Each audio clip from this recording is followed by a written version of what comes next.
Et peut-être pour introduire Alexis, il y a une question que je pose souvent en meeting et que j'ai oublié de poser. Qui vient ici pour la première fois dans un meeting de la France Insoumise ou de l'Union Populaire? N'ayez pas peur, je suppose qu'il y en a plusieurs. Regardez-vous, voilà la force de cette dynamique. Voilà la force aujourd'hui de cette campagne. Bonsoir à tous. Très heureux d'être là, à Cornas, magnifique. Entre Drôme et Ardèche, vous êtes en Ardèche, au milieu des vignes, avec les photos qui sont là. Je m'appelle Corbière. Mon grand-père était viticulteur, je connais ça. Plutôt de l'Hérault. Les amis, merci à Thomas. Non, Clémentine va conclure cette belle soirée. On s'est un peu tous répartis les sujets, vous l'avez vu. Vous allez voir de quoi je veux vous parler, moi. Mais d'abord, souligner une chose. Peut-être, les amis, vous l'avez dit. Nous sommes à 48 jours du premier tour. 48 jours. Je me disais tout à l'heure, 48 jours, finalement, le dernier réveillon, je ne sais pas si vous avez un souvenir assez frais, mais c'est à plus de 48 jours. D'accord? Comme quoi le temps passe vite. Donc c'est très près. Ce que nous avons à faire, c'est à animer, enrichir, dynamiser cette grande délibération politique qui doit continuer à se diffuser dans tout le pays. On appelle ça une campagne électorale.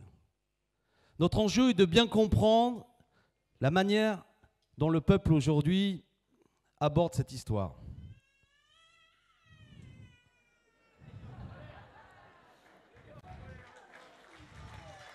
Y a-t-il une maman dans la salle? Elle est là.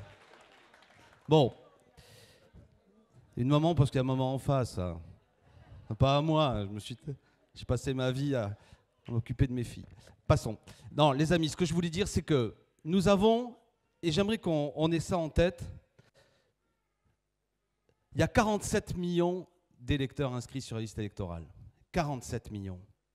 Il y en a actuellement, paraît-il, 4 millions qui ne seraient pas inscrits sur la liste électorale. Parmi ces 47 millions, d'ailleurs, 7 millions, peut-être êtes-vous concernés, sont ce qu'on appelle mal inscrits. C'est-à-dire restés sur une vieille liste parce qu'on a habité là, parce qu'on est resté chez nos parents, et peut-être ne seront pas en capacité de pouvoir voter le 10 avril. Donc première tâche aussi, je voulais le dire à la fin, inscrivez-vous sur la liste électorale, vérifiez que vous êtes bien inscrit, faites la tournée des copains qui parfois s'enthousiasment, passent la nuit à coller des affiches avec nous, diffuser des tracts et qui s'aperçoivent que merde, je ne suis même pas inscrit sur la liste électorale, notamment les plus jeunes. Ne riez pas, j'en connais. Et puis faire la tournée aussi lors des porte-à-porte avec les CERFA d'inscription.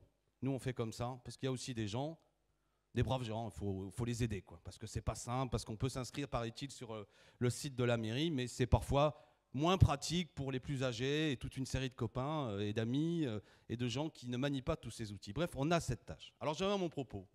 47 millions plus ces 4 millions mal inscrits, ça fait plus de 50 millions. C'est une grande délibération à 50 millions de personnes que nous voulons avoir. Donc, une des étapes, c'est ce que nous faisons ce soir. Oui, mobiliser le pays, le politiser, discuter avec lui, faire circuler nos idées, confronter nos idées à celles des autres. Être convaincu qu'aujourd'hui, la résignation, l'abstention qui s'est installée n'est due qu'à une chose, c'est une forme de dégoût politique qui s'est installée. Et que redonner cette envie de venir voter ne pourra pas se passer par je ne sais trop quelle illusion, hypnotisation, mais par la conviction que nous pouvons pour une fois changer véritablement les choses à l'occasion de cette élection. Et avec une idée majeure, c'est que dans la mesure où on appelle ces 50 millions de personnes le corps électoral, tout cela ne fait sens que si l'ensemble du corps vient et pas seulement des parties amputées. Notre principal adversaire, bien sûr Thomas l'a dit, c'est l'extrême droite. Bien sûr, c'est les coups du patronat. Bien sûr, c'est le candidat Macron qui est le relais quasi direct d'intérêts financiers. Mais notre premier adversaire, ou du moins notre obstacle principal, c'est cette résignation, notamment parmi les nôtres, dans les milieux populaires, qui amènera à ce que des millions d'entre nous n'iront pas voter. Et sans eux, rien n'est possible. Alors, je vais vous faire un aveu. Des choses magnifiques ont été dites par Manon Aubry. Nos propositions, le programme, l'avenir en commun, nos 649 propositions. 694, je fais de la dyslexie, il y en a encore plus. Thomas a bien présenté les choses et je sais que Clémentine Autain continuera le programme. Mais de tout cela, ne le prenez pas mal. Rien n'est possible sans un acteur politique, le peuple. Rien n'est possible non seulement pour créer les conditions d'une victoire électorale, mais même lorsque nous arriverons en responsabilité, lorsque nous exercerons le pouvoir, il faut qu'à tout moment, le peuple soit en capacité d'exercer sa pression, sa capacité de contrôle, sa capacité par des mobilisations de faire reculer les obstacles qui sont devant nous. Quand nous disons que nous avons des puissances d'argent devant nous, quand nous disons que nous avons notamment M. Bolloré, mais il n'est pas le seul, de puissants intérêts financiers qui disposent d'outils de domination idéologique, ne croyez pas un instant que lorsque Jean-Luc Mélenchon arrivera en responsabilité à l'occasion de cette élection présidentielle, l'ennemi cessera d'agir. Il continuera à vouloir nous faire baisser la tête, à adresser 1001 obstacles. Alors, ce à quoi je veux en venir, c'est que pour dénouer véritablement tout ça, pour créer les conditions que ce programme qui vous est présenté puisse s'appliquer, bien sûr, il y a nos propositions sociales. Bien sûr, nous sommes le candidat du partage. La 6e semaine de congés payés, l'augmentation du SMIC, la retraite à 60 ans, le dégel du point d'indice pour les fonctionnaires, la défense des services publics. Bien sûr, bien sûr, bien sûr. Nous sommes le candidat de l'écologie, évidemment. Mais tout ça ne peut être dénoué que si nous dénouons aussi la grande question démocratique. Oui, la question démocratique. Ce n'est pas un à côté de notre programme, c'est au cœur. Notre projet, c'est abolir la monarchie présidentielle de la Ve République. Parce qu'aujourd'hui, nous avons un système politique qui était décrit de manière limpide par François Hollande quand il était président de la République à l'occasion d'un colloque pour je ne sais trop quel anniversaire de la Ve République, qui avait dit « Ce qu'il y a de bien dans ces institutions, c'est que même un président impopulaire peut continuer à agir. » Et il avait tout dit. Oui, la situation est que vous l'avez vécu dans la région encore, comme nous. Élections régionales, élections municipales, prenons ces régionales. 70% du peuple n'est pas venu voter. Seulement 30% des gens sont venus. Ceux qui l'ont emporté parfois ne représentent que 15% du corps électoral et ils ont plastronné en disant « nous avons gagné les régions grâce à notre magnifique bilan ».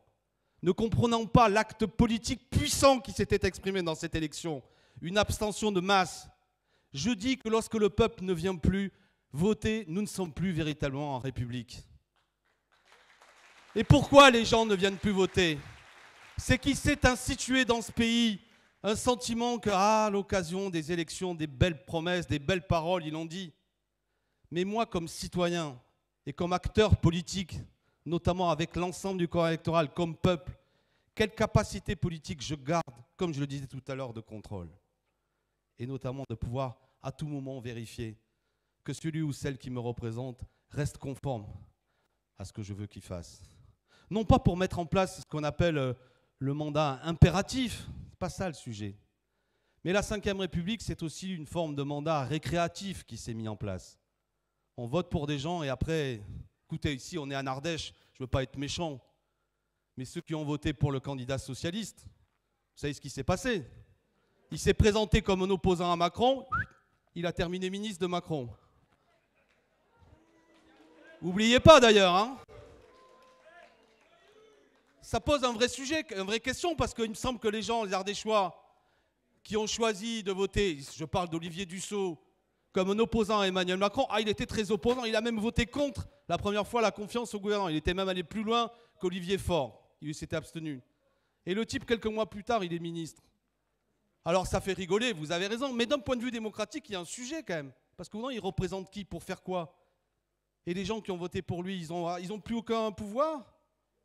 Donc la question, c'est comment nous créons les conditions que nous ne sommes pas des majeurs politiques seulement le jour du vote, comme l'a dit Manon, mais que nous soyons, durant toute la durée du mandat, ceux qui gardent leur pouvoir de citoyens. Pas des mineurs, pas des enfants. On ne perd pas nos droits civiques.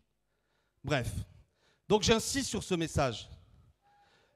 La caractéristique particulière, la silhouette particulière de la campagne que nous menons n'est pas seulement cette magnifique campagne sociale, cette magnifique campagne, comme je l'ai dit, pour défendre nos services publics, cette magnifique campagne pour mettre l'écologie au cœur de notre action.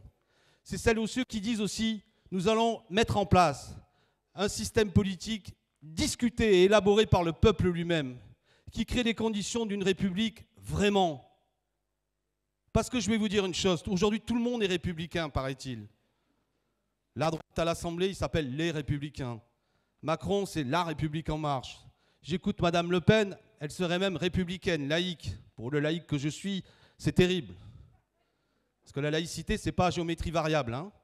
La laïcité, c'est le même rapport à toutes les convictions spirituelles. Ce n'est pas j'en flatte une et j'en stigmatise une autre. Sinon, ça, ce n'est pas la laïcité. Donc mon propos est comment on prend cette affaire. Et écoutez bien le discours, parce que des gens parfois vous disent qu'aussi il faudrait changer le système. Nous voulons renouer avec la longue histoire de France.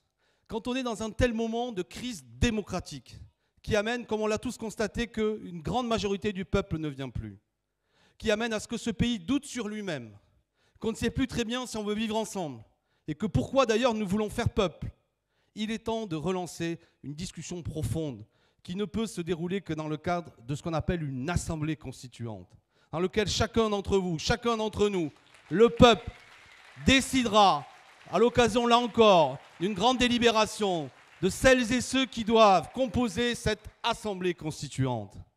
Alors, je reprends le fil pour que vous compreniez. Si Jean-Luc, il ne faut pas dire si, quand Jean-Luc Mélenchon sera élu, ça marche toujours dans les meetings. Donc, quand il sera élu, notre idée est que, bien sûr, il y aura des élections législatives qui suivront. Préparez-les bien, d'ailleurs. Préparez-les bien. Mais aussi, une fois en responsabilité, notre idée est la suivante. Le 14 juillet, par exemple, le président de la République, Mélenchon, demanderait aux Français par référendum, m'accordez-vous, oui ou non, la possibilité de convoquer une assemblée constituante? Parce qu'on posera toujours la question au peuple. S'il répond oui, eh bien, notre idée est qu'à partir du mois de novembre, se tiendraient dans ce pays des élections pour élire des députés constituants. D'accord? Nous, les amis de l'Union populaire, on défendra nos idées, je vais en dire deux mots. Mais toutes les sensibilités politiques pourront aussi se présenter à cette occasion. Notre idée est même, je ne détaille pas, qu'il y ait une possibilité qu'une partie de cette assemblée constituante soit composée de gens qui seront tirés au sort, afin de s'assurer qu'il y ait un véritable brassage sociologique. Notre règle sera la suivante. Aucune personne qui a été élue député dans le cadre, et parlementaire dans le cadre de la Ve République ne pourra être député constituant. Non pas parce que ce sont des mauvaises personnes, on en fait partie, mais parce qu'on a la conviction que quand vous avez été quelque part un élu de la Ve République, une composante de la Ve République, vous n'êtes pas le meilleur juge pour discuter de nouvelles institutions. Donc, à partir du moment où cette élection aura lieu, notre idée est la suivante, c'est qu'à partir du mois de janvier 2023 se tiendraient les débuts des travaux de cette Assemblée constituante, dont le mandat serait de rédiger une nouvelle constitution, et pourquoi pas, au bout de 12 mois de travaux, qu'elle présente au peuple le texte de cette nouvelle constitution. Ce que je vous raconte là n'est pas exotique pour qui connaît l'histoire de France. Il y a eu 4 fois des réunions d'assemblée constituante dans l'histoire du pays. Alors qu'est-ce que nous voulons mettre là-dedans? Nous, les militants de l'Union populaire. Il nous semble qu'il faut en finir avec cette monarchie présidentielle que je décrivais tout à l'heure. Assez de ces pouvoirs qui se concentrent sur un seul homme. Assez de ces institutions autoritaires. Je tiens quand même à vous rappeler, pour ceux qui ne connaissent pas bien l'histoire de France, qu'en 1958, quand la Ve République est née, c'est sur la base d'un coup de force, et notamment avec une menace de coup d'État militaire, que le général de Gaulle revient, parce que la question de la crise coloniale et de la guerre d'Algérie n'était pas dénouée. Et c'est par la peur que toute une série de gens ont accepté que le général de Gaulle revienne en responsabilité, parce que le pays était au bord d'une guerre civile. Je ne vous raconte pas des histoires incroyables. Un régiment de parachutistes avait débarqué en Corse et avait pris le pouvoir, et il y avait un plan qui était prévu, qui s'appelait le plan Résurrection, de parachuter notamment des troupes sur Paris, si les pouvoirs politiques de la 4ème République ne cédaient pas face à son retour. Donc c'est dans ce contexte autoritaire de crise que cette 5e République a été mise en place. Tout ça doit finir. Notre idée est la suivante. Pour que le peuple puisse avoir la capacité de contrôle sur les élus, nous sommes favorables au droit de révoquer les élus en cours de mandat. C'est pas pour les châtier. C'est pas pour les châtier, c'est pas cette caricature que j'entends dire. C'est seulement la possibilité démocratique, c'est toujours décidé en dernière analyse par la majorité de ceux qui ont élu quelqu'un. Pourquoi pas à partir de la mi-mandat? Un certain nombre d'électeurs significatifs, 10-15%, pourquoi pas du corps électoral, pourraient déclencher éventuellement un référendum révocatoire qui ensuite, si 50% des gens qui viennent voter souhaite que la personne soit révoquée, eh bien elle serait révoquée ou éventuellement qu'elle puisse rester. Du président de la République jusqu'à l'ensemble des autres élus. Ça créerait un rapport totalement différent entre le mandataire et le mandaté. C'est une vieille discussion depuis la Révolution française. Oui, il y a des représentants du peuple, mais c'est quoi le rapport justement avec ce peuple? Quel est le lien entre les deux? Le droit de révoquer les élus était aussi une proposition qui faisait partie, notamment dans la Constitution de 1793. Nous connaissons l'histoire longue. L'exemple de la Commune de Paris qui nous est cher à ceux qui ont à cœur l'histoire du mouvement ouvrier, c'est aussi la possibilité de révoquer les élus. Le droit de révoquer les élus existe dans 60% des États des États-Unis, dans d'autres pays d'Europe, dans 3 pays andins. Cela existe. Nous sommes aussi favorables à un référendum d'initiative citoyenne, le RIC, qui a été porté tant de fois par les Gilets jaunes. Bref, et beaucoup d'autres idées. Le droit de vote à 16 ans, la prise en compte du vote blanc, le vote obligatoire, pourquoi pas, à condition qu'il y ait la prise en compte du vote blanc. Donc les amis, j'en suis au temps qui m'était incompté, je ne veux pas être plus long. Jaurès avait tout résumé. Jaurès, le grand Jaurès, disait « Nous avons conquis le suffrage universel, mais nous n'avons pas encore conquis la souveraineté populaire. » Tout est là. Oui, le suffrage universel existe. Mais quand un système politique peut fonctionner, quand le peuple ne vient plus, je dis qu'il n'est plus vraiment république. Donc les vrais républicains dans cette campagne, ceux qui sont fidèles à la promesse de la Révolution française, ceux qui pensent que nulle décision ne peut être prise qui est imposée uniquement par un segment du peuple, ceux qui pensent que la souveraineté de la nation réside justement dans la capacité du peuple à décider de son propre destin et qu'à partir du moment où ça n'est plus qu'une minorité, une infime minorité qui décide du destin, il n'y a plus véritablement de démocratie. Ceux qui sont fidèles à cette histoire, les républicains, la République sociale, la République de la promesse d'égalité entre les citoyens, c'est nous, c'est la campagne de Jean-Luc Mélenchon, c'est celle de l'Union populaire. Et nous le disons simplement, pour être vraiment républicain, ce n'est pas dans le cadre de cette 5e République, c'est en forgeant ensemble de nouvelles institutions. Voilà ce que nous sommes en train de faire. Les amis, il y a plus que 48 jours, je l'ai dit tout à l'heure. C'est possible. Je vais vous répéter des choses que vous avez peut-être entendues, mais je conclurai là-dessus. J'ai la mémoire de la campagne précédente. Vous savez, la belle campagne dont on nous dit qu'elle était merveilleuse en 2017. Celle de 2017 était magnifique. Celle-ci, eh bien, au même moment, les mêmes instituts de sondage qui sont la clé de réflexion de tous ceux qui nous font des commentaires, nous étions au même niveau. Rappelez-vous, 10-11. Le candidat socialiste, il était à 15 et nous, on était à 11. C'est ça au mois de février 2017. Et puis, il s'est passé l'accélération de fin de campagne. Des millions de femmes et d'hommes qui étaient jusque-là abstentionnistes, qui n'avaient pas d'opinion, sont rentrés dans la campagne. Nous avons développé des meetings comme nous sommes en train de faire dans toute la France. Jean-Luc Mélenchon a développé cette grande pédagogie qui fait de lui l'instituteur de la grande cause sociale, écologique et laïque, républicaine, qui convainc les gens, qui les prend par la tête et qui ne cherche pas à les séduire. Et progressivement, nous avons obtenu 7 millions de voix et 19,5%. Il y a une opportunité historique. Bien sûr, ça crée un climat terrible. Mais la division de l'extrême droite aujourd'hui, que vous voyez, inattendue d'ailleurs, ouvre la possibilité, si nous refaisons simplement ce que nous avons fait en 2017, d'être au second tour de l'élection présidentielle. Alors moi, je dis à tous ceux qui sont dans la salle, amis, si vous étiez jusqu'à présent, vous aviez le cœur socialiste, si vous aviez le cœur écologiste, pourquoi ne viendriez pas nous aider à réaliser cela? Je dis à mes amis communistes, bon sang, on ne va pas rater ça pour la taille de steak dans l'assiette. En plus, on veut tous en manger de la bonne viande ou de la bonne chair. Ce n'est pas le sujet. Il n'y a pas là un désaccord qui doit nous amener à rater cette possibilité. On ne demande pas d'être d'accord sur tout, mais de comprendre le moment historique dans lequel on est. Je ne dis pas nécessairement, obligatoirement qu'on va gagner, j'en sais rien les amis. Mais je dis que c'est possible. Et là, il faut faire reculer à nouveau cette résignation de ceux qui ont répété pendant un moment, ouais, la gauche est divisée, c'est perdu cette fois-ci. Non, c'est pas perdu cette fois-ci, ça n'est pas vrai. Vous avez vu, on va se retrouver peut-être avec 12 candidats à l'élection présidentielle et au bout, il n'y aura peut-être que 5 candidats de gauche et 7 candidats de droite à l'extrême droite. Donc, le sujet n'est pas la division. Voilà l'opportunité que nous avons. Je conclue là-dessus. On peut y arriver, on va y arriver. Cela dépend de nous tous. 48 jours de campagne. Écrivons la plus belle page de l'histoire du pays. Merci à tous.